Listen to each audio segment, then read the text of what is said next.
Para quien sea la primera vez que haya estado en este tipo de encuentro, un poco el formato es que hay una pequeñita introducción, después presentamos a la invitada de esta tarde, hay una intervención de la invitada, de la ponente, y después hay un turno de preguntas.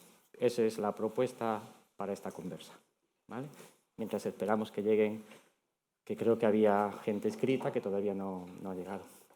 Pero bueno, por lo menos a mí me gusta la puntualidad y digo, yo propondría empezar puntualmente. Sí, y es verdad que decís es una conferencia, pero a mí me gustan más las charlas y las conversaciones. Claro, Así que no, un poco creo que utilicé el término en gallego conversa. Sí, bueno, ves, pero está bien matizar. Yo os voy a contar mi experiencia y lo que yo creo y pienso de las cosas que están pasando, pero me gustaría mucho que esto fuera una conversación y que podamos poner en común las reflexiones porque nos va a todos la vida en ello, ¿no? No, y además hemos tenido una comida que yo creo que era la conversación de esta tarde. Totalmente, ¿Vale? totalmente. Hay sitio por delante todavía, que siempre hay reparo, no sé por qué, de sentarse y se está muy a gusto aquí en primera fila. En primera o en segunda o en cualquiera, pero bueno. De todas maneras, no sé quién ha encargado el día, pero lo ha abordado. Claro. Está la atmósfera transparente, el cielo. Siempre decimos, no te creas que en Galicia siempre es así, pero parece que... Bueno, siempre sí, así, ¿no? Bueno, no debería ser, no debería ser. También mientras iniciamos quería agradecer a Quique no está por ahí, no soy Quique Morales, en el programa parece que está Quique Morales, pero sí que le habíamos solicitado y le quería dar gracias por permitirme y por aceptar ocupar su lugar esta tarde. Vale. No os atrevéis nunca a lo de la primera fila, pero la primera fila prometo que se ve muy bien, se escucha muy bien y se está muy a gusto. Sí, no sé por qué. Esto pasa. Un clásico eso. Somos clásicos en el colegio siempre buscábamos las últimas, ¿no?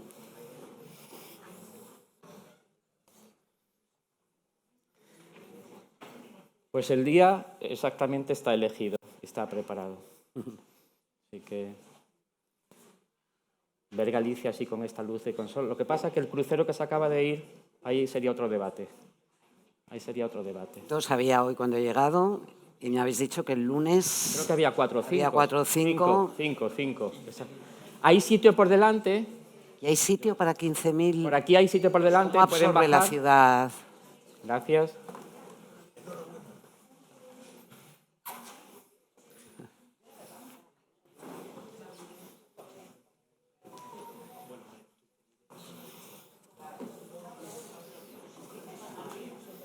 Aquí hay sitio también aquí, ahí hay 2 asientos. Por aquí hay también. Vale, pues si quieres, Montserrat, podemos empezar. Vale, buenas tardes. Montserrat, yo te propongo, te había propuesto antes, que quería compartir, bueno, 2 citas. ¿Vale? Una es de una escritora aragonesa, a mí me gusta mucho y aparte tiene una tribuna mensual en El País, que se llama Irene Vallejo, ¿vale? Que seguramente todo el mundo la conoce. Yo me considero lector de Irene mensualmente en El País. Esta cita es de una tribuna, de un artículo que publica ella en agosto del 2024. Y cogí un parrafito nada más, y así ya, pues también tú lo coges, lo sueltas o lo que te da por ahí. Y la otra cita es de un cineasta, de un director de cine. ¿Vale? Que a ver qué te sugiere eso también. Esto parece un concurso de la tele, ¿no? Es como, ¿vas a tener que adivinar algo? No. Lo vas a poner más fácil, ¿vale? No lo sé, pero yo voy dejando por ahí. Y después las otras citas ya son mías y después una presentación tuya que tendríamos que estar un buen rato para describir tu experiencia y tu currículum. La primera cita, o el párrafo, dice: la acción colectiva gana fuerza cuando somos capaces de verbalizar nuestras debilidades y complejidades, sin miedo, asumiendo el peligro, ya que al escuchar corremos el riesgo de que nos convenzan. De hecho, conversar proviene del latín versare, girar. Se refiere a convivir, converger, pero también cambiar, darse la vuelta en compañía. De alguna manera, conversar es una actividad de calado político y poético. Sería tejer versos con otras personas. Fin de la primera cita. Sí. Segunda cita es de un director de cine que se llama Luis Buñuel.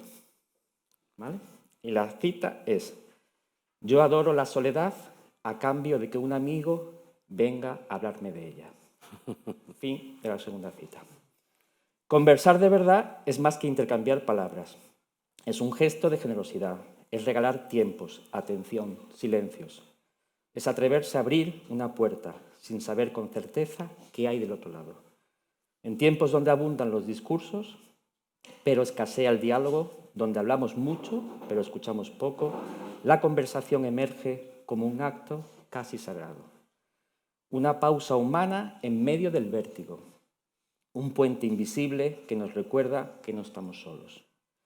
Vivimos tiempos de ruido, no solo externo, sino también interno. Ruido de prisas, de ansiedad y de palabras que se cruzan sin encontrarse.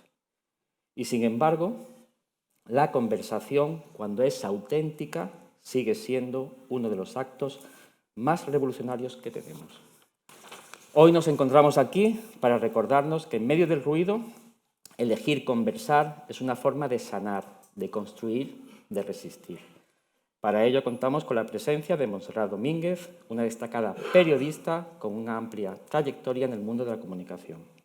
Licenciada en Ciencias de la Información por la Universidad Complutense de Madrid y máster en Periodismo por la Universidad de Columbia de Nueva York a través de una beca Fulbright. Actualmente es directora de contenidos de Cadena SER. Ha sido subdirectora del País y responsable del País Semanal y columnista de La Vanguardia. Montserrat ha trabajado en medios de prestigio, Agencia EFE, radios, televisión, Canal Plus, Antena 3, Telecinco. Fue directora del diario digital HuffPost y Antena de Oro en 2009. A lo largo de su carrera ha sido testigo y protagonista de la evolución del periodismo en un entorno marcado por la saturación de información y el creciente ruido mediático. Hoy Montserrat viene a hablarnos de un tema crucial para entender los tiempos que vivimos: el poder de la conversación en tiempos de ruido. En un mundo donde las voces se multiplican y la información fluye a una velocidad vertiginosa, la capacidad de generar conversaciones significativas y auténticas se ha convertido en un reto y al mismo tiempo en una herramienta esencial para crear conexión, comprensión y cambio. Con su experiencia en el ámbito del periodismo y su capacidad para reflexionar sobre los nuevos desafíos de la comunicación, su charla será una fuente de inspiración para todos, especialmente en un momento en que la calidad del diálogo se convierte en un bien cada vez más preciado. Que las palabras aquí intercambiadas nos inviten no solo a pensar, sino a conversar mejor. Bienvenida. Muchísimas gracias, Guille. Muchas gracias.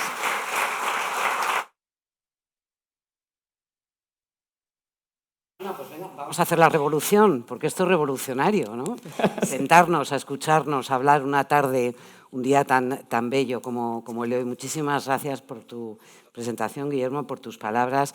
Muchísimas gracias a Sandra por invitarme. Y no os puedo negar que estoy un poco emocionada, porque yo conocí la Fundación Paideia de la mano de Rosalía Mera hace, pues yo creo que fue 2009 o 2010, que quiso hablar cuando yo estaba al frente a Vivir, que son 2 días, en la cadena SER, quiso hablar con nosotros, pero antes de sentarse a la entrevista quiso que conociera bien qué es lo que se hacía en la Fundación, cuál era el compromiso social, cuál era esa conexión profunda con el territorio, con las necesidades, con el dar oportunidades a la gente que no ha tenido las mismas oportunidades que los demás, y ahí me dejó deslumbrada y recuerdo nítidamente esa conversación con ella, y me alegro mucho ver cómo con la Fundación sigue adelante con proyectos, con ideas y con energías renovadas.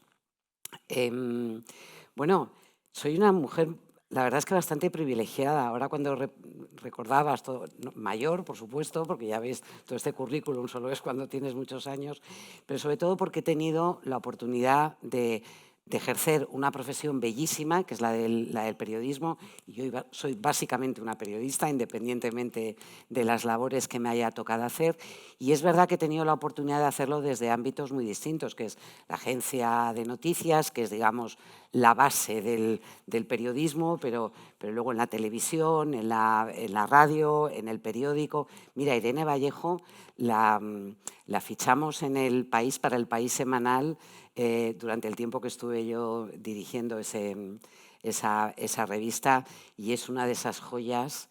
Ella sí que es revolucionaria, una mujer tan frágil, tan joven, que ha arrastrado y ha superado tantos problemas, una estudiosa, una mujer capaz de convertir una pasión por los libros y una tesis doctoral escrita mientras su hijo estaba enfermo en un hospital, pensando que nunca iba a salir adelante, en un hit traducido a prácticamente todos los idiomas del mundo, ¿no? Y con esa sensatez, bueno, esos son los privilegios de esta profesión, pero los privilegios que tenemos todos, que es escuchar a gente de nuestro entorno que tiene algo que contar, algo que compartir, una idea que te puede cambiar la vida, una idea que te puede cambiar tu forma de pensar, y esa es la riqueza, ¿no?, de esta gente valiosa y gloriosa. Yo he visto muchos cambios en los medios de comunicación, porque cuando yo empecé a trabajar no se había producido la gran disrupción que fue la llegada de Internet a nuestras vidas. Los primeros pasos míos en la radio era el Internet de ahora. Era lo que en minutos te contaba una noticia, algo que había pasado. En las redacciones de la televisión y tal estábamos siempre pendientes. La radio era infinitamente más rápida, pero nada comparado con lo que Internet ha traído a nuestras vidas, porque no es solamente la rapidez de la conexión, es que nosotros nunca, ningún ser humano había tenido tanto acceso a tal cantidad de fuentes de información, de conocimientos, de libros, de publicaciones, de tal. Nunca, jamás. O sea, solo es comparable el cambio de paradigma con la irrupción de la imprenta de Gutenberg. Y de eso pasaron muchos siglos antes de que empezaran los medios de comunicación, fundamentalmente los periódicos, a tener un peso importante en la creación de las opiniones públicas. Pero la gran diferencia no es solamente que uno pueda recibir mucha información, es que podemos ser los emisores de la información. Es que aquí en la Fundación vosotros podéis transmitir directamente para vuestras comunidades o la gente interesada cualquier tipo de iniciativa. Es que gente que tiene una enfermedad rara puede conectarse y crear círculos con otros pacientes u otros afectados que están en otro lugar del mundo. Y podemos utilizar esas redes para saltarnos a los medios de comunicación que durante mucho tiempo tuvimos el privilegio de ser los que articulábamos la opinión pública. Lo que pasaba en el mundo lo contábamos los medios de comunicación. Si no lo contábamos nosotros, no existía. Si no decíamos nosotros que era noticia, no era noticia, porque realmente, aunque estuviera pasando, nosotros no lo contábamos. Y solamente las personas que firmaban en los medios tradicionales tenían la voz de la experiencia, la autoridad, y se le daba el valor social que la agenda de los medios considerábamos que tenían. Por supuesto, políticos, también científicos, pero era más difícil que la gente común se hiciera hueco en los medios de comunicación. Todo eso ha saltado por los aires. Internet ha hecho una enorme disrupción con todo lo bueno que tiene y también con unas zonas peligrosas y muy oscuras. La agenda de la opinión pública ya no la marcamos los medios de comunicación. Y eso ha traído una crisis en la propia industria que sostiene a los medios, pero también una crisis democrática, porque no sabemos quién establece ahora cuál es la agenda pública, cuáles son los temas de los que nosotros debemos ocupar nuestra atención, nuestro tiempo, y cuáles son los asuntos por los que tenemos que exigir responsabilidades a quienes gestionan, ya sea desde las administraciones públicas, desde los gobiernos o desde las empresas privadas, que también tienen responsabilidades sociales, que debemos exigirles. ¿A quién le pedimos esa responsabilidad corporativa, social, económica? A los bancos, a las cajas. ¿Quién establece qué es lo importante y qué es no en el momento en el que cualquiera dice esto es importante o esto no? Ha cambiado un poco la forma de relacionarnos con la información y con la agenda pública. Y eso se puede aprovechar para hacer el bien, se puede aprovechar con una agenda política determinada, con unos objetivos electorales o con unos objetivos económicos o con unos objetivos de manipulación o intoxicación de las opiniones públicas, y también se puede hacer exclusivamente por criterios comerciales.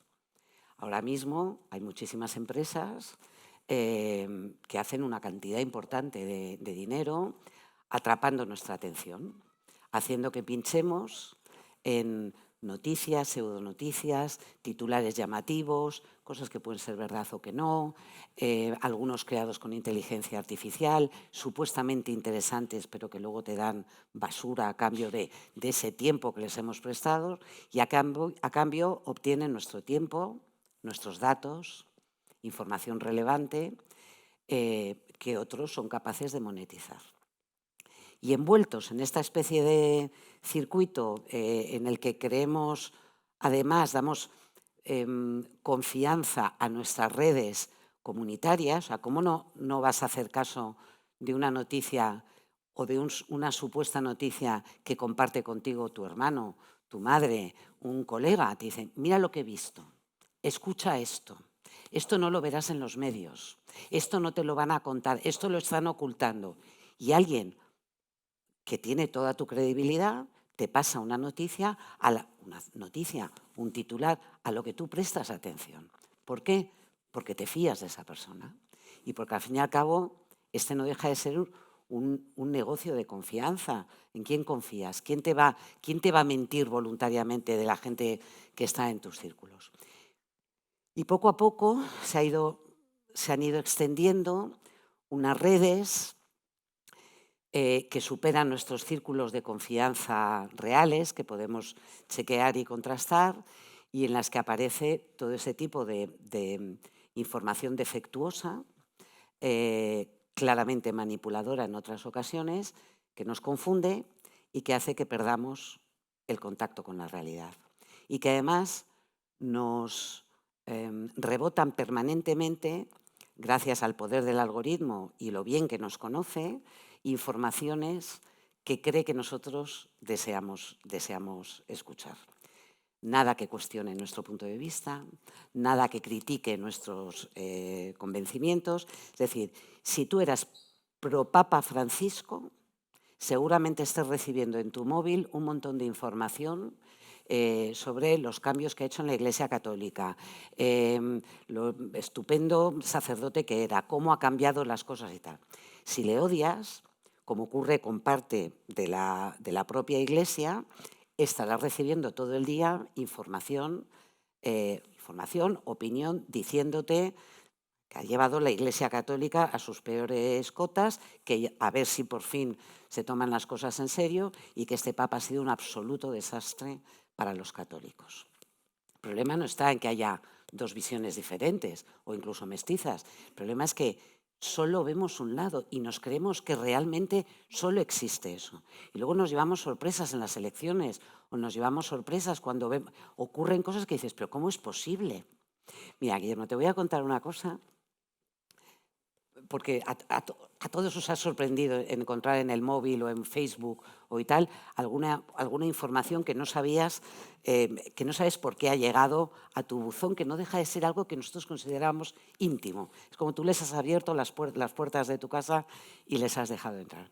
Yo hice hace unos años en Antena 3, inspirada por Al Gore, el ex vicepresidente de Estados Unidos, que sabéis dirigió un documental sobre el cambio climático, que fue un poco el toque de atención sobre qué es lo que estaba pasando y la rapidez con la que estaba pasando y lo poco conscientes que éramos de la rapidez del cambio. Y yo tuve la oportunidad de hacer en Antena 3 un documental hablando del cambio climático en España, que además emitieron, estoy hablando de 2000, 2007 o 2008. Tenéis interés en verlo. No os va a sorprender nada porque todo lo que ha ocurrido a lo largo de este tiempo es lo que los científicos y los hombres de mar y las agricultoras y los ganaderos nos estaban contando desde hace ya más de 15 años. Los atunes ya no vienen por donde venían, las abejas hay un pequeño problema, tal. La migración, es que tenemos aquí a Sandoval, que es uno de los grandes expertos en migración de aves. Aquí está habiendo cambios. Bueno, cosas que los científicos que registran con métodos objetivos y científicos los cambios ya nos estaban diciendo hace unos cuantos años.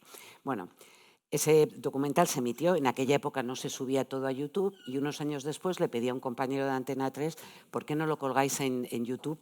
Porque hay mucha gente que me pregunta, que quiere verlo, que no lo ha visto. Es lo que me pasó cuando entré por fin el documental en YouTube, que todas las recomendaciones eran de documentales negacionistas del cambio climático.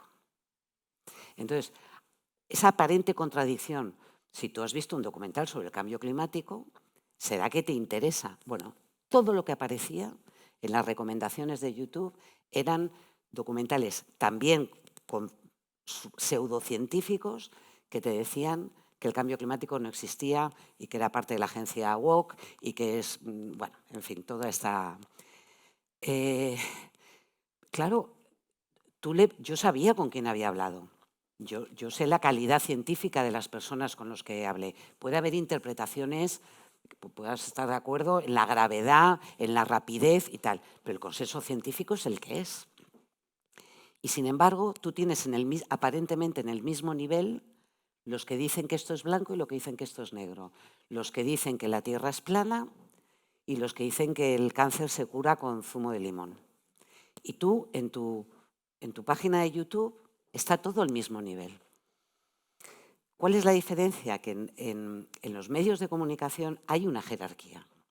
Tú jerarquizas en base a tu criterio, a una redacción, a una responsabilidad editorial, jerarquizas cuáles son las noticias que por supuesto, se investigan, se les da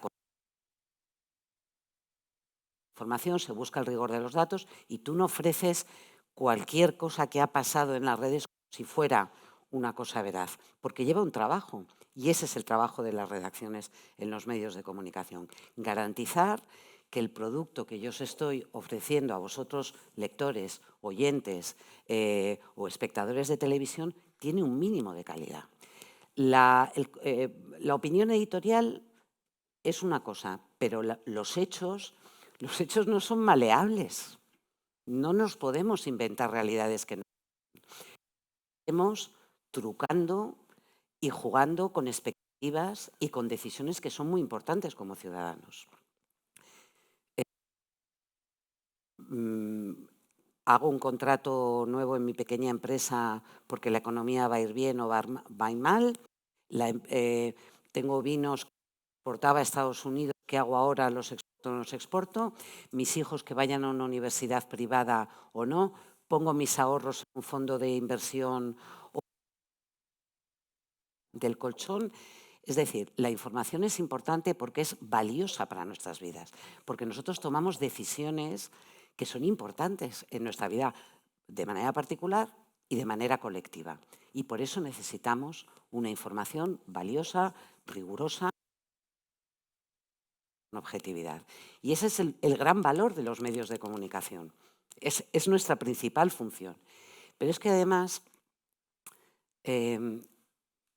no somos entes individuales, somos sociedades que avanzan y que evolucionan y que progresan gracias a los esfuerzos colectivos. Y si no existimos como colectivo, no tenemos fuerza. O sea, individualmente en el sofá de casa, protestando a través de una red social, ¿qué somos? No somos nada, no somos nadie. Hay que moverse, hay que crear tejido. Y eso se crea cuando tú eres consciente que vives en un colectivo y que te preocupa lo que está pasando con los barrios, el turismo. Oye, es bueno que vengan estos grandes en Barcelona, en Venecia, bueno, estos 5 ceros que me habéis contado que estuvieron aquí el lunes. ¿Eso es bueno para la ciudad? ¿Es bueno para los comerciantes? ¿Lo es o no? ¿Hay vivienda para todo el mundo? ¿Es compatible el crecimiento que trae el turismo o no?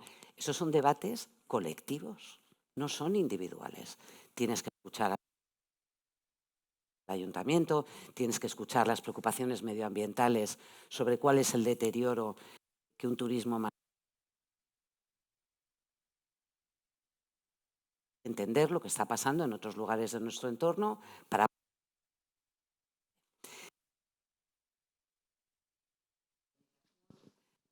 serios y responsables que articulan todas estas opiniones, este cruce. ¿No se me escucha? Se corta mucho. ¿Se corta mucho? ¿Me lo quito entonces? Esto en la radio nos pasa cada 2 por 3, ¿eh? Y en la tele ni os cuento, o sea que no es ningún drama.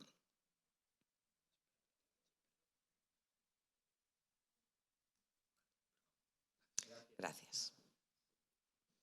Si me enrollo mucho, tú me lo dices, pero es que yo, para mí es un monotema que me... Y es difícil de controlarlo, es mejor escucharte. Bueno,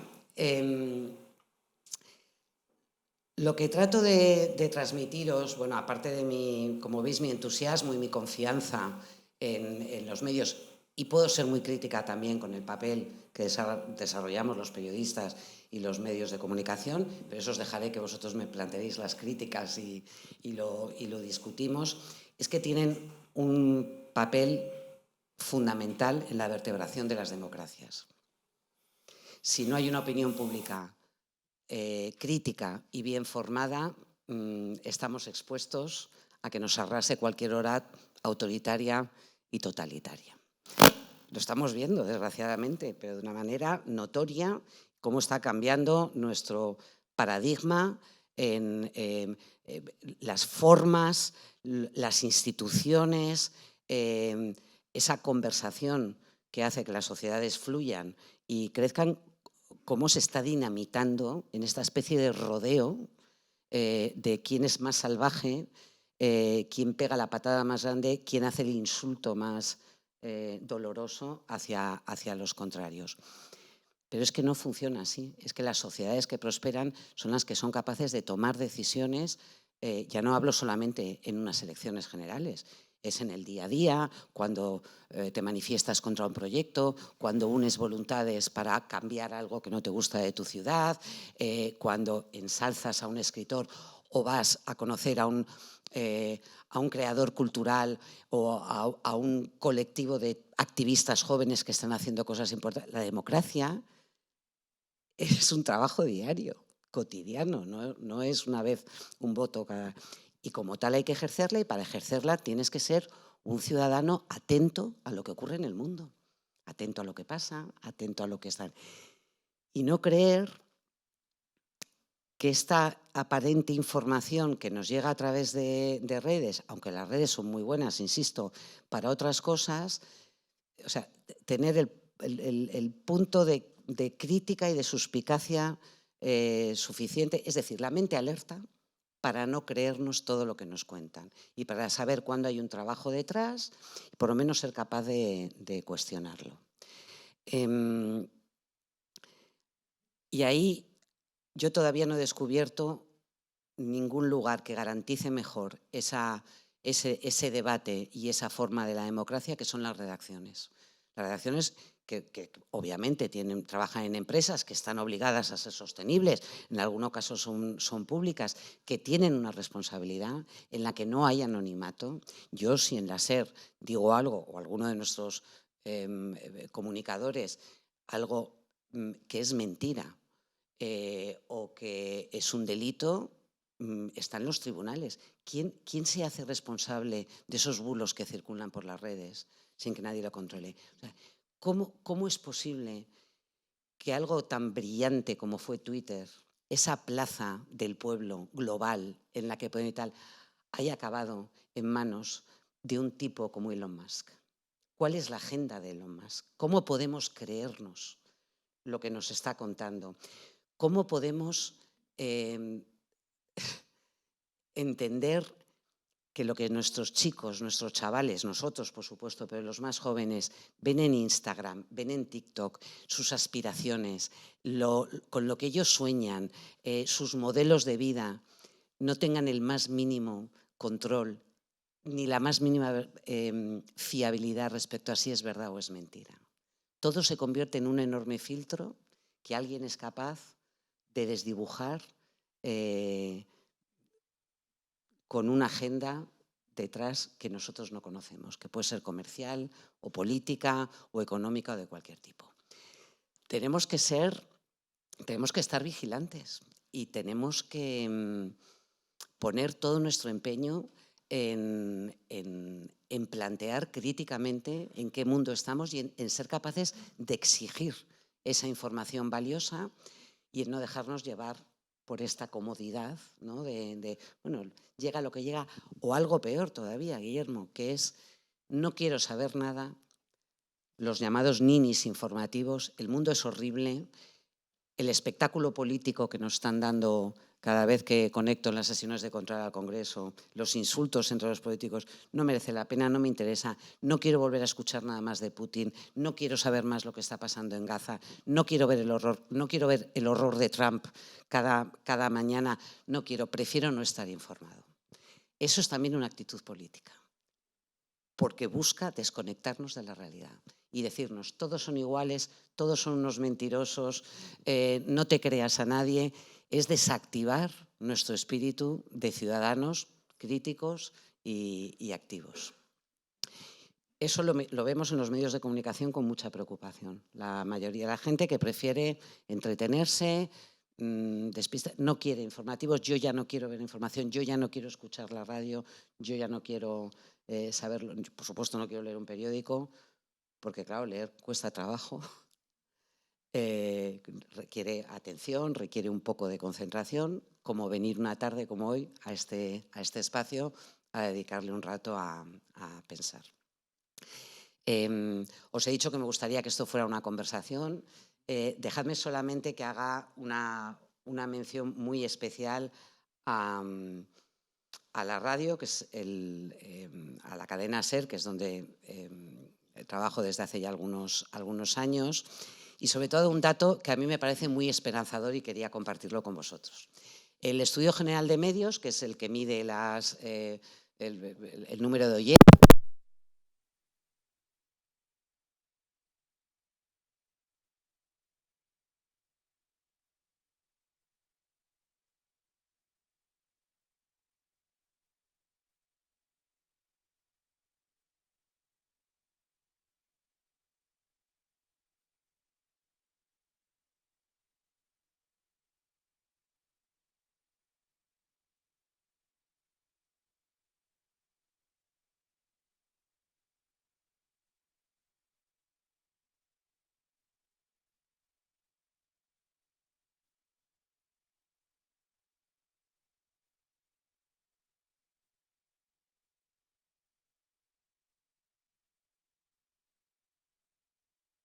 ¿alguien me está boicoteando?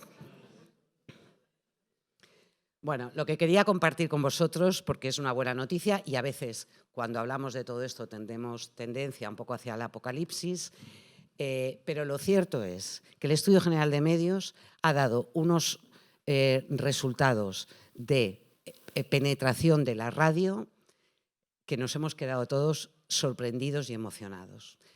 La radio, en general, la radio hablada a la SER nos ha ido fenomenal, pero yo hablo del medio, no solamente de mi casa.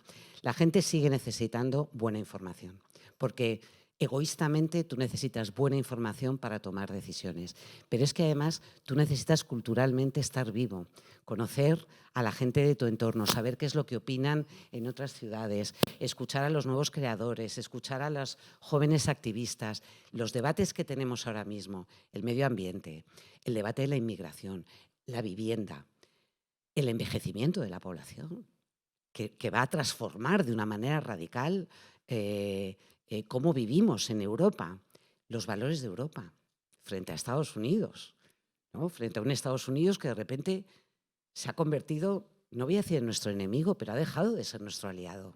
Es decir, todas estas cosas están pasando y necesitamos saberlas, porque tomaremos decisiones que a título individual afecten colectivamente a lo que queremos ser nosotros y a lo que van a ser nuestros hijos. Entonces, a pesar de los problemas y de las zonas oscuras que he compartido con vosotros, la gente sigue escuchando, sigue necesitando información honesta, profesional, rigurosa, contrastada, pluralidad y contexto. Y yo que estéis aquí esta tarde me llena de emoción porque significa que esa conversación está viva y que en cualquier lugar todos y cada uno de nosotros podemos hacerla crecer. Y estoy a vuestra disposición, la tuya por supuesto, para que realmente sea un intercambio de ideas, de actitudes y me contéis vosotros también cuál es vuestra percepción de cómo es la comunicación. Ahora abrimos la conversa un poco más plural, más grande, pero Montserrat, escuchándote, y esta escritora común que nos gusta a los dos, Irene Vallejo, también hacía referencia en ese artículo, creo, a una antropóloga cultural que decía un poco lo que tú has dicho al principio, ¿no? Que las palabras y las conversaciones pueden construir mundo, pero también pueden destruirlos.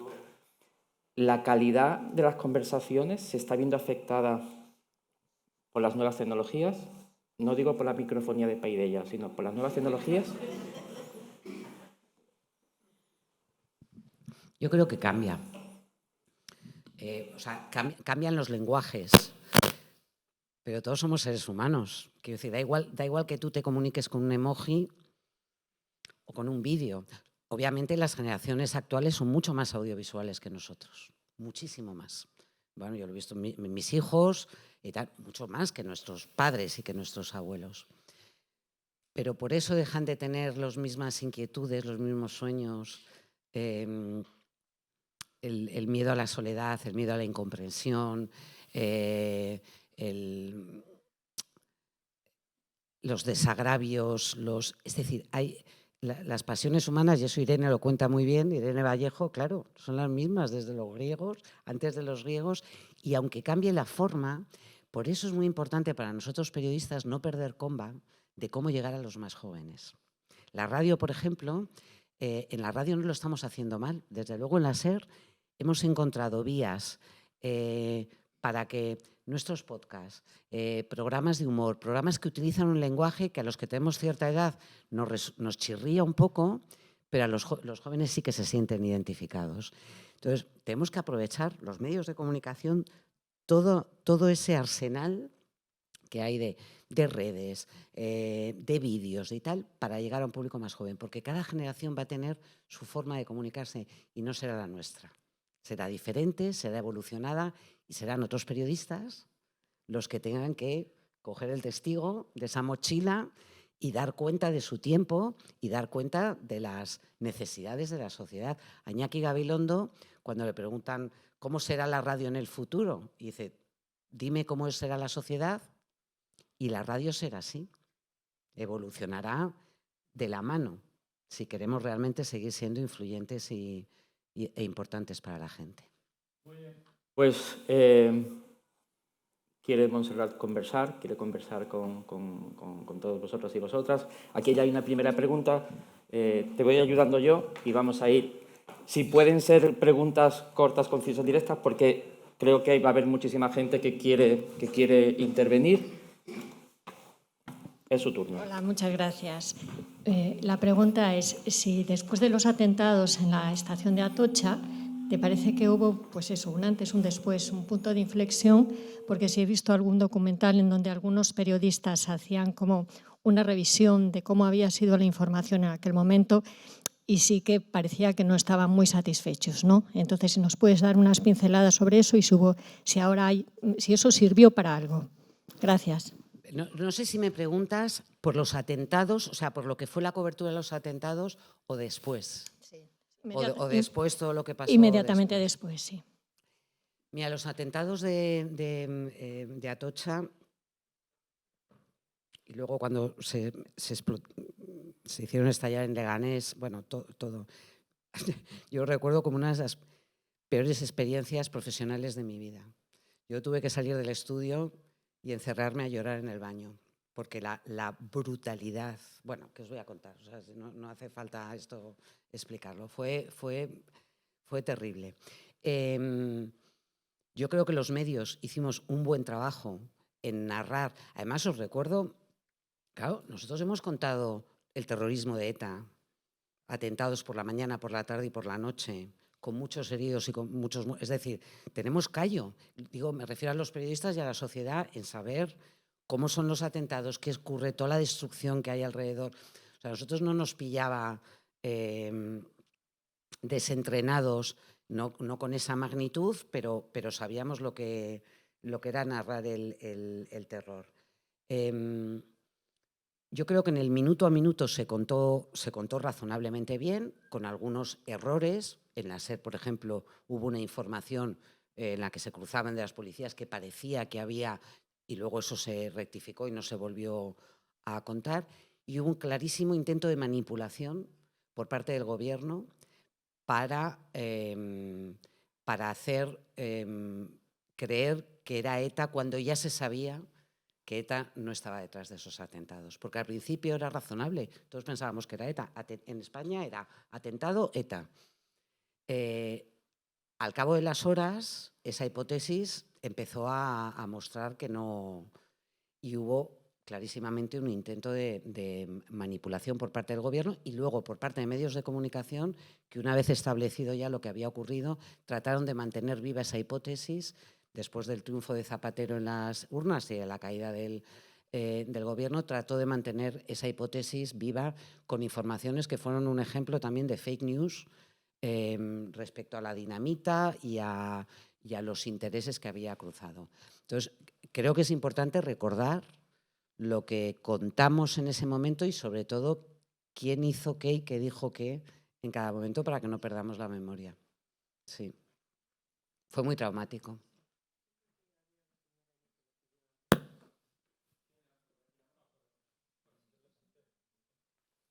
Sí, bueno, enhorabuena por la conferencia. Bueno, a mí me vino a la mente una afirmación que escuché el otro día, no sé exactamente de quién, y decía, Trump no es un político, no es un comerciante, no es un contra todo lo que se piensa, que su imperio económico, sino Trump es un hombre de los medios. Entonces me venía un poco la reflexión de cómo, bueno, como todas cosas en la vida, pues hay, en cualquier profesión, pues hay buenos, malos, regulares.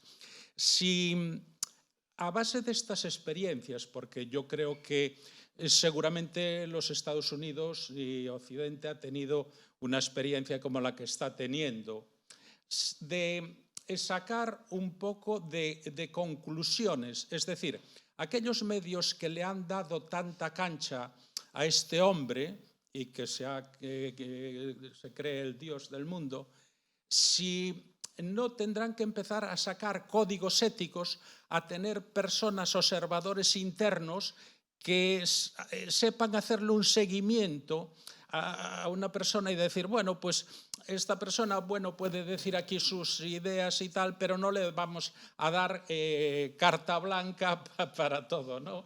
Eso de verdad es interesantísimo. Los medios hemos hecho un mea culpa, en general, sobre todo después del primer mandato de Trump, porque es verdad que Trump es un hombre que era muy popular en Estados Unidos porque aparecía, era un icono, ¿no?, del neoyorquino con bueno, el dorado, las torres, el mobiliario, los casinos, el lujo, las mujeres, bueno, eso ya sabemos, ¿no? No os voy a explicar. Pero es verdad que además tenía un programa de televisión, entonces era muy, muy conocido y era una figura muy popular. Y claro, y es un tipo que indudable, lo único que le reconozco es una capacidad de espectáculo como no hay nadie más en el planeta. Eso claramente. Y entonces, ¿eso qué hacía? Que cada vez que salía en televisión, las audiencias de televisión subían. Hablo de los demás medios, pero claro, en televisión es que él es un showman. Es que lo es, realmente es un showman. Y entonces, claro, los medios, las televisiones 24 horas, veían que cada vez que daban un meeting o él organizaba no sé qué, o se disfrazaba de pollo o no sé qué y tal, subían las audiencias. Y luego, excuso decirte, ese lenguaje. Porque claro, si salimos nosotros ahora a la plaza y hay un accidente o hay dos señores peleándose, nos vamos a parar todos a mirar. Claro, tú en la tele no podías dejar de mirar cuando insultaba, se metía, se reía de la gente. Y entonces, entre todos, hemos construido un monstruo. Y los medios hemos tenido parte de la culpa. Y luego una cosa muy curiosa es la prensa más seria intentaba contrastar las mentiras, o sea, argumentar. Esto que ha dicho es mentira, el fact-checking, ¿no? Esto no es verdad. Nos ha ganado por goleada. Dice una cosa y la contraria cada 3 segundos. O sea, no hay forma humana de mantener, porque además da igual, y a sus votantes les da igual. Que diga una cosa, que diga la contraria, que diga que va a poner aranceles, que los quite mañana, que los vuelva a poner, que diga que las bolsas son, no tienen ningún sentido, que diga que las bolsas muy bien. Da igual, nadie le pide explicaciones. Bueno, de momento ya veremos, ¿no? Pero, y sí, hay una reflexión muy interesante sobre darle a los payasos la atención que nos reclaman, porque al final se nos puede volver en contra. Pero es un fenómeno único. Yo nunca he visto... No he visto nunca una cosa similar en términos de atracción televisiva y como showman, sí. Bueno, muchas gracias, da gusto oírte hablar. Contrapones las redes sociales a los medios de comunicación, y estoy de acuerdo, ¿no? Son dos formas de enfocarlo. Y dices también que los medios de comunicación, en donde no están las redes sociales, categorizan y seleccionan y categorizan, contrastan la información que van a dar. Y también comentas que estáis un poco controlados, digamos, porque si decís algo que es mentira o algo que es delito, ¿no?, pues vais a estar condenados, investigados y demás. Sin embargo, sin llegar a ese extremo del delito o de la mentira, yo creo que la información también está manipulada. Acabas de poner un ejemplo, que es el ejemplo de los atentados de Atocha y su posterior tratamiento, ¿no? Pero bueno, en ese momento había un gobierno del poder, ahora tenemos otro y luego tendremos otro, ¿verdad? Y esto yo creo que sí se repite. O sea, necesitamos en este momento, y yo en ese sentido culpo un poco a los medios de comunicación, necesitamos leer muchos medios de comunicación para tener una visión real de lo que está pasando, ¿no? Entonces, ¿hasta qué punto? O sea, un ejemplo muy sencillo ahora mismo es los conflictos que hay en el mundo, ¿no? Por ejemplo, todo el mundo, si tú preguntas, ¿qué conflictos hay? Pues Gaza y Ucrania. Bueno, y nada más, porque es que no sé cuántos son ahora mismo, 40 conflictos activos en este momento. Interesa, ¿no? ¿Qué noticia doy? ¿Cómo? Entonces, también a la hora de categorizar, hay manipulación detrás. Hay influencias. Pero estará de acuerdo conmigo en que ahora es más fácil, si yo como medio no le presto atención a lo que está ocurriendo en el Congo, que es posible, porque bueno, cada uno hace su selección, sí, con mayor o menor criterio. Tenemos otras fuentes de información. Antes para averiguar, es decir, para tener acceso, yo no sé si aquí vendían los periódicos británicos, norteamericanos, sí. Hace años una revista de prensa, no era tan fácil encontrar... No, bueno, está claro. Sí. Tenemos más medios de comunicación. Sí, Lo que me refiero es que aún dentro de los medios de comunicación... Sí, Ahora o sea, es una crítica en realidad. No ahora sé si te se respondo, no. Pero me refería a eso porque es verdad, eso último que dices, te estoy tuteando, perdona, pero es verdad eso que dices, pero también es verdad que la persona curiosa, interesada en otras realidades, ahora tienes forma de llegar a ellas, ¿no? O sea, a mí me interesa más la información científica o, yo qué sé, o naviera o cultural, yo ahora tengo otras vías, por eso Internet no es ni bueno ni malo, es que puede ser una explosión, ¿no? Descubrir cualquier materia, eso sin ninguna duda. La manipulación ha existido siempre, siempre. Política, económica, por intereses comerciales, sin ninguna duda, con Internet y sin Internet. En la prensa de ahora, en la de hace 30 años y cuando la guerra de Cuba. ¿no? Pues, William Randolph Hearst se inventó una guerra con España, se inventó un accidente para provocar una guerra entre Estados Unidos y España, ¿no? Lo que ha cambiado es la velocidad a la que eso se transmite. La velocidad sideral con el móvil tenemos la información. Y esas cámaras de eco en la que tú te crees que estás bien informado porque recibes una información que ya está sesgada y que te llega a través del algoritmo. Dice, si tú eres un votante conservador o eres un activista radical anarquista, todo lo que te llega permanentemente va en torno a lo que tú buscas. Y entonces así es más difícil ser consciente del entorno en el que estás. Pero estoy radicalmente de acuerdo contigo en que la manipulación ni es nueva, ni se la ha inventado este gobierno, ni se la ha inventado Trump, ni ha llegado con Elon Musk, ni es Twitter.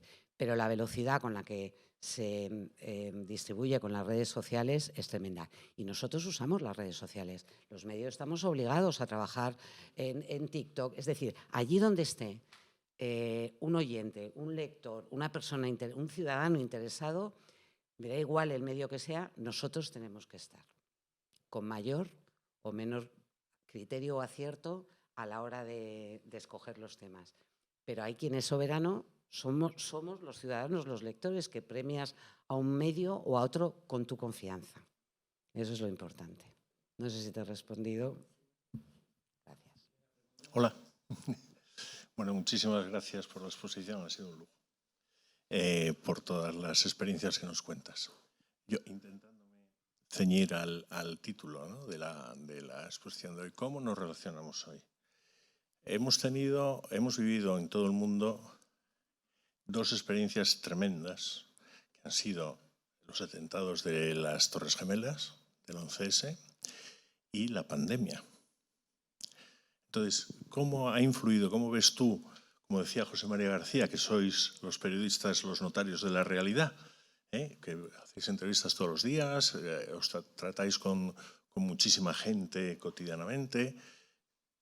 ¿Cómo ha influido estos dos acontecimientos globales en las relaciones humanas hoy?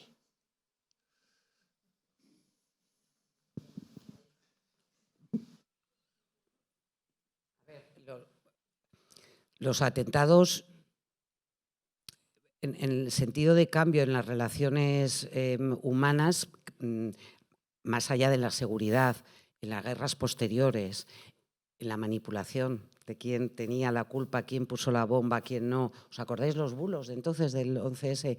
Que si los judíos habían abandonado la Torre Sur porque les habían avisado. Es decir, eso estaba al orden del día antes de las redes. Yo creo que ahí fue un atentado que ha tenido sus consecuencias en seguridad y en geopolítica. Pero realmente transformadora ha sido la pandemia. Sobre todo porque aún no somos conscientes del impacto que ha tenido en la gente más joven, en los chicos que no pudieron, que en unos momentos, los adolescentes, en los más jóvenes, creo que todavía no entendemos bien, porque no ha pasado suficiente tiempo para saber hasta qué punto, aparte de lo horrible de la pandemia, de las muertes, del aislamiento, de la soledad, es que hemos querido olvidarlo, pero fue muy duro. Y las consecuencias no tenemos.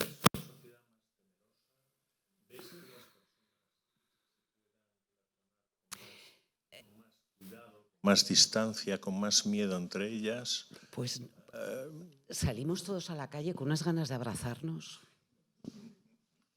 Como yo recuerdo esa sensación de qué ganas, ¿no?, de poder hablar con alguien y hasta no hace nada estábamos todavía saludándonos y poniéndonos distancia. Ya no te hablo de las mascarillas, con cuidado. Si tenías personas mayores en el entorno, con un cuidado exquisito para no. Hay una cosa sobre el aislamiento, pero no solamente por la pandemia.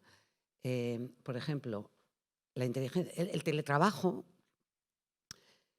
Creo que está estableciendo cambios que yo lo veo en gente de la edad de mis hijos, que teletrabajan desde muy jovencitos. Entonces no crean relaciones laborales ni con la empresa ni con los compañeros de trabajo. Claro, yo es que soy un animal de redacción, a mí me gusta el olor, me gusta la gente, las discusiones, los debates, la relación, porque creo que eso nos hace... Yo no entiendo cómo alguien puede disfrutar, o sea, lo puedo entender que con 50 años digas, mira, me quedo teletrabajando en casa porque ya lo que me va a contar fulanito de la mesa al lado, no y tal.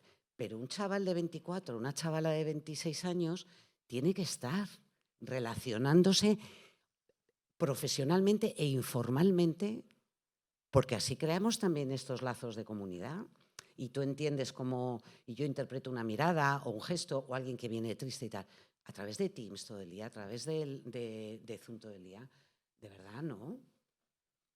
Y entonces creo que eso deja a la gente muy desligada. Ahora dicen, es que los chicos no tienen compromiso. Tal. ¿Pero qué compromiso vas a tener tú con una empresa si ni siquiera conoces a tus... O sea, si solo les... ¿Cuál es la sensación de bien común? De que estamos trabajando para algo... No lo sé. Creo que ese mundo hiperconectado tiene cosas muy buenas y tiene cosas que erosionan el sentimiento de comunidad. Y erosionan algo que es muy importante, y eso me lo contaba Michael Sanders, el filósofo. El sentimiento de que tu trabajo es valioso. Cualquiera. El zapatero remendón, el que barre las calles, la catedrática, todos los trabajos son valiosos. O por lo menos nos gustaría pensar que lo son, porque todos de alguna forma, cuando tú eres sustituible por cualquiera, incluso por un bot y por no sé qué, ¿cuál es tu vinculación con la sociedad en la que estás? ¿Qué valor tienes tú personalmente, ¿no? Necesitamos sentirnos valorados por el entorno. Los profesores. Los problemas que hay de la educación hay infinitos, hay muchísimos, pero uno pasa por la valoración de los profesores. O sea, los alumnos nunca van a ser mejores que el nivel de los profesores y para eso hay que cuidarlos y darles un valor. O sea, si los padres llegan y les gritan en la puerta del colegio, pues mal vamos, ¿no? No sé. Pero lo pensaré porque no sé establecer muy bien la relación entre ambos acontecimientos. Sí. Bueno, buenas tardes. Bueno, has comentado que los medios de comunicación han sido adelantados un poco por la derecha, por las redes sociales, y la importancia de estar informado para tomar decisiones. Es que hay una tercera variable que se ha hablado aquí en conferencias anteriores, que es la inteligencia artificial. Porque, claro, a lo mejor una decisión que yo le puedo preguntar a ChatGPT todo, o a Alexa, y le puedo preguntar cuestiones que has planteado antes. Entonces, me gustaría si nos puedes transmitir qué debate se está generando entre los periodistas, los medios de comunicación, qué os preocupa, pensáis que podréis ser sustituidos. Sé que en otras facetas también, en el apartado musical, composición de bandas sonoras, de música, bueno. Entonces, como es un debate que está ahí, si nos puedes transmitir un poco qué se habla entre vosotros. Los ámbitos. Es que, claro, la inteligencia artificial es muy disruptiva.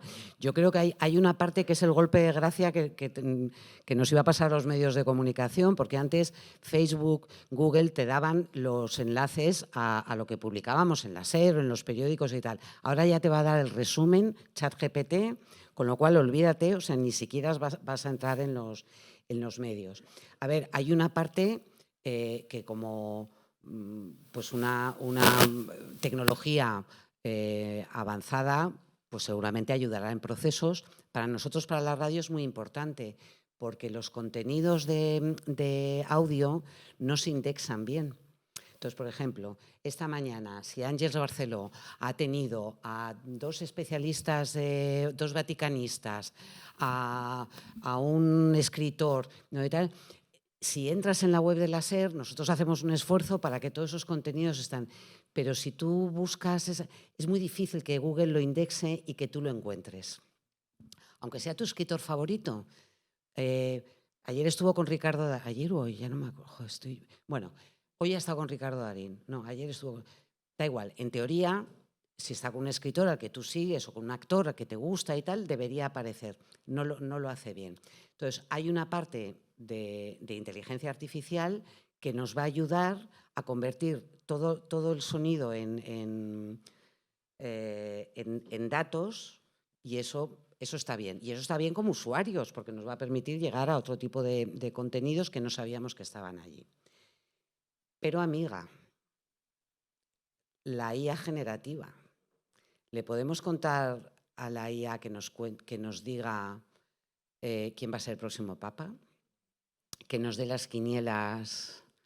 Sí, se lo podemos pedir, porque ya va a leer todo lo que está publicado y nos lo va a decir. ¿Le podemos decir que el 29 de octubre salga a las calles de Valencia o que sustituya a Aimar Bretos a la hora de conectar con las personas que estaban sufriendo la dana y que estaban subidas encima de un tejado, cuando no había internet, no había ni señal de móvil? La gente recuperó radios de nadie sabe dónde, de pilas, no había datos, no había... Tú le puedes decir a una IA, oye, cuéntame lo que está pasando en Valencia, cuéntame la dana, cuéntame esta riada, oye, los servicios de emergencia, ¿qué están pasando? La Guardia Civil, Protección Civil y tal. Eso se lo podemos pedir a una IA. Le podemos pedir a la IA qué responsabilidades tiene quién en la dana. Hay trabajos que son periodísticos, humanos, de ejercicio crítico, de investigación, de intuición. Yo le puedo pedir a la IA que me haga un programa de radio. Me lo va a hacer en 2 minutos. Le puedo decir que me haga un resumen de esta charla, de vuestras intervenciones. ¿Lo va a hacer? ¿Lo va a hacer bien? Bueno, hará algo aseado. Pero tú esperas, cuando te conectas a una radio, escoges un periódico, tú esperas algo más, que te hagan un resumen, ¿no? Que esperas un poquito de criterio, un poquito de intuición. Ahora, ¿es un riesgo? Sí. Yo ya estoy viendo muchas supuestas noticias generadas por IA. Son bastante malas. Están mal redactadas, pero lo hará mejor. Y lo hará de una forma que lo haga casi indistinguible. ¿Cuál es la ventaja de la radio? Que yo puedo poner a un robot a ser simpático, pero la intuición de Carlas Francino, el conocimiento de Javier del Pino, la sensibilidad de Mara Torres, la fuerza periodística de Aimar o de Ángels, pues eso yo creo que la IA no me lo va a dar. Le puedes decir que te escriba un bestseller, porque claro, trucos, talleres de escritura de bestseller. ¿Cómo hacer un bestseller? ¿Cómo hacer? Allá sí. Hazme una canción de moda, hazme una canción... Sí. Pero... Derechos de autor también. Sí. A ver quién es. Sí. Aquí tenemos otra pregunta. Muchas gracias por tu intervención. Monse, te llamo Monse porque en la radio te llaman Monse, entonces permíteme la familiaridad. Y 2 preguntas, una un poquito más seria. ¿Cuál es el papel, o cuál es tu opinión sobre el papel de los medios que denominamos serios en relación a toda esta deriva que estamos contando? Porque yo los veo que están ya muy trufados también por toda la deriva de la que estamos hablando. Y una pregunta ya por curiosidad, y es de tu papel cuando te presentabas a Vivir. ¿Qué ha sido del pastor de la Vivir? Que eso sí que eran conversaciones deliciosas. Eso sí que eran conversaciones deliciosas. Déjame que enlace con esto. ¿Cómo le pides a una IA que replique la inteligencia natural de un hombre de campo, prácticamente analfabeto? Yo fui a verle varias veces. Tendríais que ver la humildad de la casa. Era un pastor, pero era pastor de verdad. La humildad de su casa, de las condiciones. Esa inteligencia, esa chispa, esa alegría de vivir y tal. Pídele a una ella, ¿no? Pero además te voy a contar una cosa. Vuelvo a enlazar. ¿Cómo llega Eugenio a la radio? Eugenio llamaba a la radio. Era un oyente de la radio. Y entonces en la radio tú a veces das paso a los oyentes, porque además los oyentes forman parte, es una parte muy importante, no es pasivo, es que hacen crecer los programas, es que sus experiencias, sus denuncias, en tono más jocoso sus recetas, tal, todo eso hace esa sensación de comunidad, de que tú te sorprendes, te emocionas, y tal. Y Eugenio llamaba de vez en cuando a la radio Y una vez llamó, no me acuerdo por qué motivo, entró, era tan simpático que dije, apuntad el teléfono y tal. Y le empezamos a llamar y empezó a entrar y acabó con una sección propia. Se echó novia gracias a la radio. Me enseñaba en su casa, mira. Entonces me enseñaba las cartas que le llegaban, ponían una carta postal, imaginaros, ya estamos hablando de eso, sí que es Pleistoceno, y ponían Eugenio, el pastor de la radio, y le llegaban las cartas. Tenía admiradoras así, de todas partes. Se echó una novia, hizo su primer viaje en el Inserso, cogió un avión por primera vez, nunca había salido nunca había, viajó a Mallorca, vio el mar, se subió al avión, nos lo contó en la... Bueno, y era un hombre con criterio y con sabiduría. Y inteligencia natural frente a la frialdad de los algoritmos. Entonces, hay algo empático en torno a la forma de ejercer de forma honesta una profesión. Y yo creo que en la honestidad y en la seriedad está la diferencia. No todos los medios de comunicación son iguales. Y yo sí que hago una diferencia entre los profesionales serios, independientemente de su línea editorial, y los que son una engañifa y que responden a intereses muy concretos y no son honestos con sus lectores. Yo creo que sí, que hay una diferencia importante. No todo es lo mismo. Mira. ¿Hay por ahí? Sí. Hay una aquí y otra ahí. Muy bien. Gracias. Bueno, boa tarde. Gracias por la charla. Mira, soy profesora y soy profesora de chicos adolescentes y doy clase en bachillerato y utilizan sus redes, la IA, y tengo que decir, porque lo tengo que decir cuando hay público, que los chicos también leen, que son lectores, pero a mí me preocupa mucho la falta de criterio en la selección de las fuentes y no tengo muchas estrategias para eso. Los medios de comunicación, hoy escuchaba, en el medio de comunicación que estaba escuchando a mi padre, que claro, ahí los otros no son los periodistas libres, nosotros sí. Claro, mis alumnos todo esto lo escuchan. Entonces, ¿cómo enseñamos a discriminar fuentes? Claro, tenemos esto del por qué, el para qué, de dónde viene, tal, pero es que ya no vale eso. Y el showman Trump es para la Fox o la que fuera, pero es que ellos tienen su showman en las redes. Y vaya showmans, ¿eh?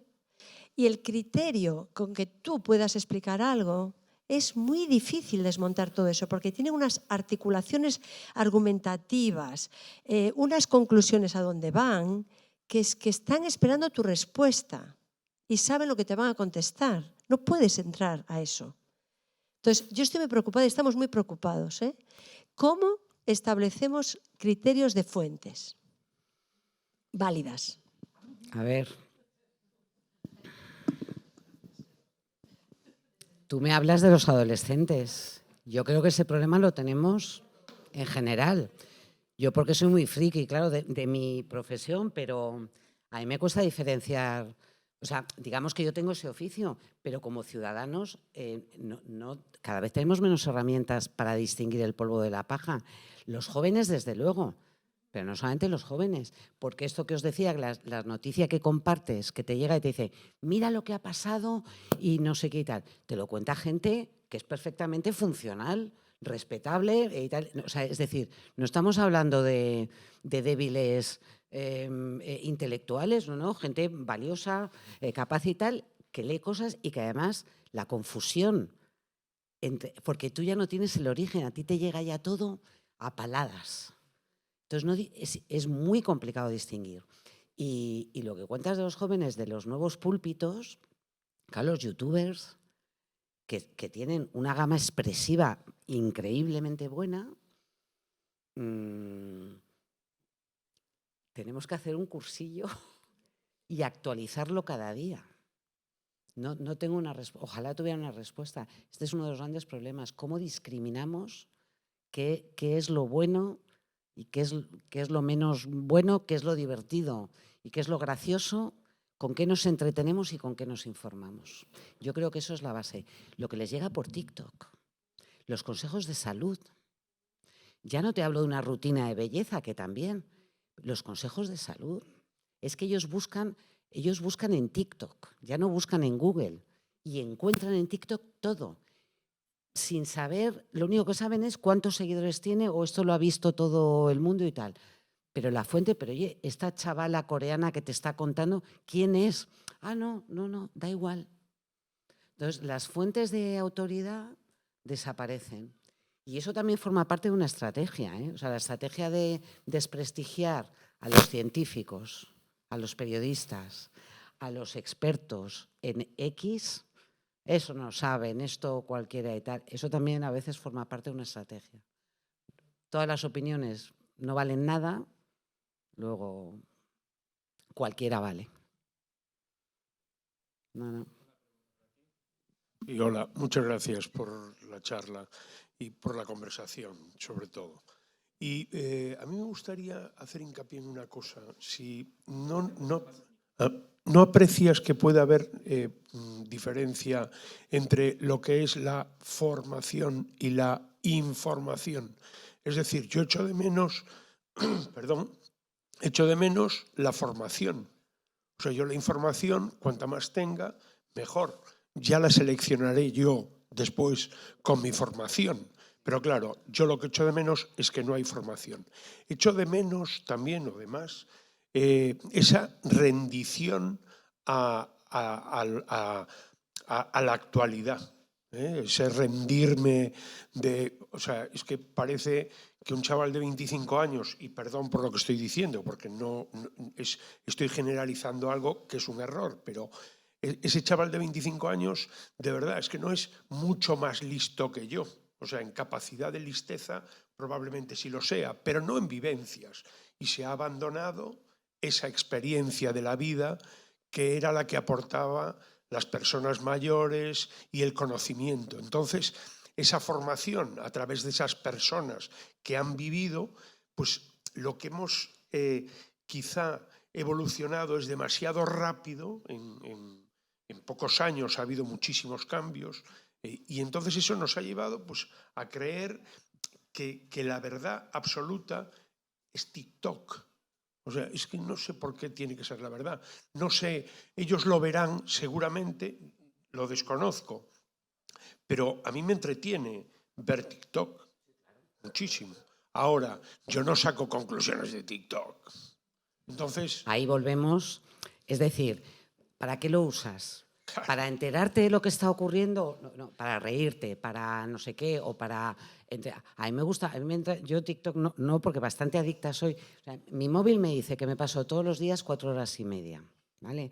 Es normal, porque yo hago un uso intensivo o sea, me comunico con los compañeros, mando correos, por supuesto estoy al tanto de tal, pero claro, lo mío no es nada comparado con lo que lo usan.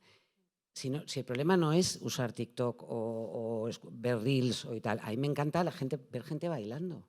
Me divierte muchísimo. Eso y bebés. O sea, entonces, el día que acabo, que la actualidad ha sido durísima, que hemos tenido problemas, que no sé qué y tal y cual, yo lo único que quiero ver es un bebé haciendo gracietas o un macizo bailando o no sé qué y tal, y digo, pues mira qué bien. No, ese no es el... A ver, la radio, que acaba de cumplir 100 años como medio, ha sido, yo os decía antes, bueno, un factor democratizador tremendo, pero también de formación, porque la radio llegaba donde no había una cultura arreglada. Te estoy hablando del año 1924.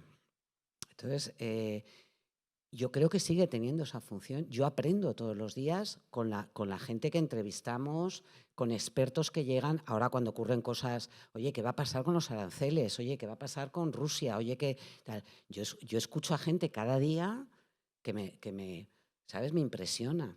Y yo creo que eso sí que es un trabajo que la radio sigue teniendo de formación, hombre, no reglada, pero no deja de ser de formación intelectual, para gente, pero ya no solamente, digamos, los expertos en los temas más duros. también en procesos creativos, cuando hablas, yo creo que sigue teniendo. Y luego es verdad que hay una cosa,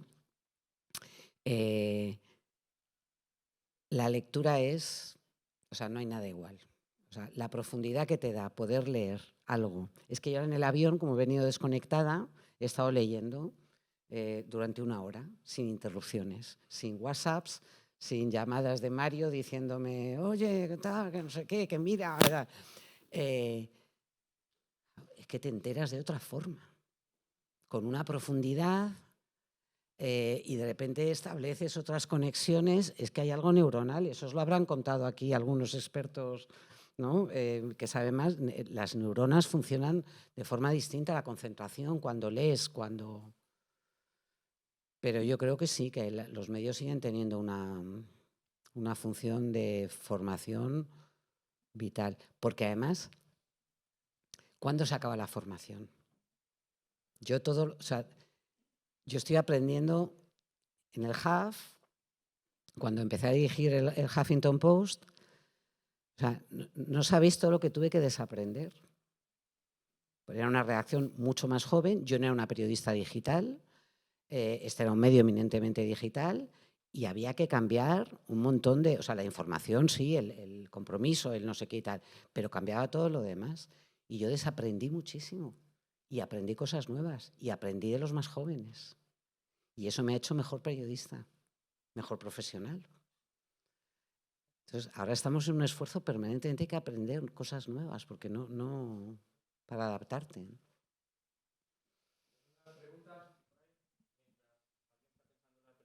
Estos señores querrán irse a tomar un vino. La pregunta, sí que es verdad, Montserrat, que en todas las intervenciones y en la tuya... Estamos secuestrados y yo me enrollo. Sí, no, pero muy bien enrollada, muy bien enrollada.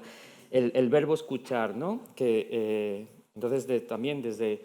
Y recuerdo que un poco, viendo tu experiencia como periodista y viendo un poco todo en Internet y gracias a las nuevas tecnologías, descubriéndote a ti también como profesional y como persona, el claim ese que hablábamos en la comida que tuvisteis en el 2023 o 2022, el SER, que eran las conversaciones. El poder de la conversación. Y recuerdo haber visto una intervención vídeo donde tú misma en septiembre creo que es la que está introduciendo ese claim, ¿no? Después del verano y demás. Sí.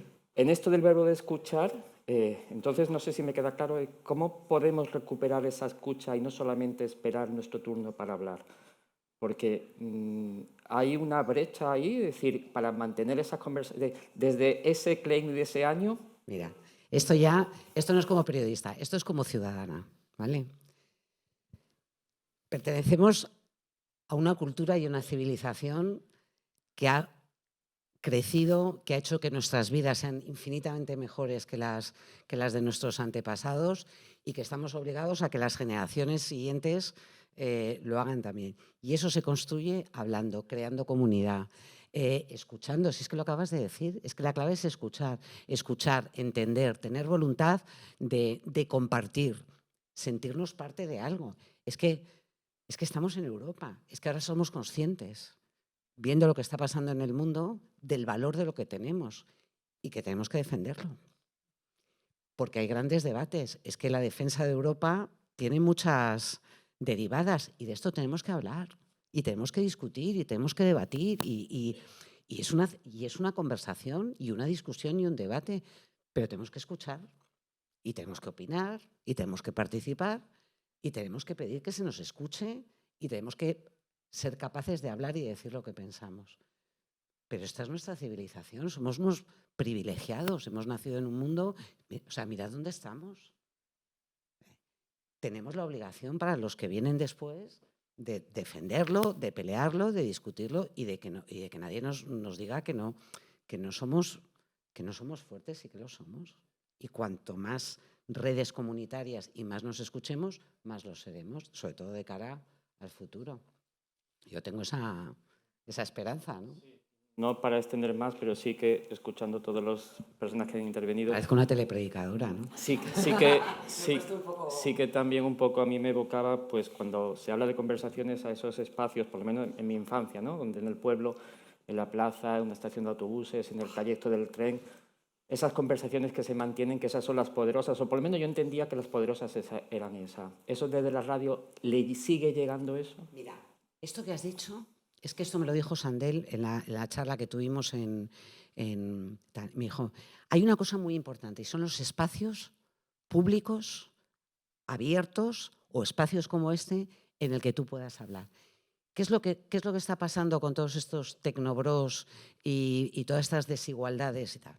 Que se crean guetos, colegios para quien se lo puede pagar, universidades de élite, campos de golf, tal. Fenomenal. Oye, que lo tenga, que lo disfrute.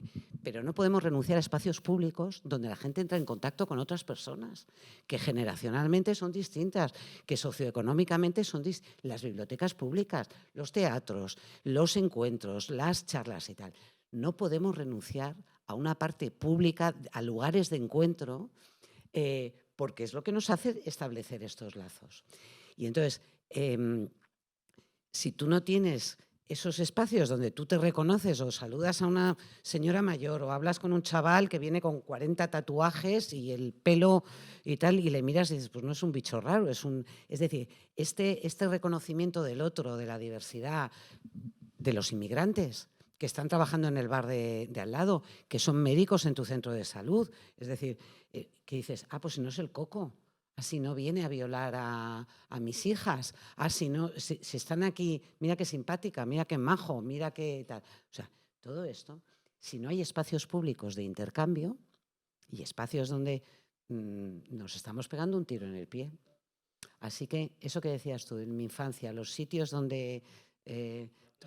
la Plaza del Pueblo, pues tenemos que luchar y pedir y exigir que haya plazas de pueblo donde podamos establecer esa conexión. Muy bien, y teniendo una plaza de pueblo aquí tan fantástica, pues vamos a dar por finalizada esta intervención. Muchísimas gracias a Montserrat por esta conversación, muchísimas gracias ha sido un placer conocerte un poquito durante la comida personalmente, que estuvieras aquí, gracias por venir a Galicia. Con este encuentro terminamos el ciclo de conferencias Cómo nos relacionamos hoy y nada, que pasen buena noche y hasta pronto. Gracias.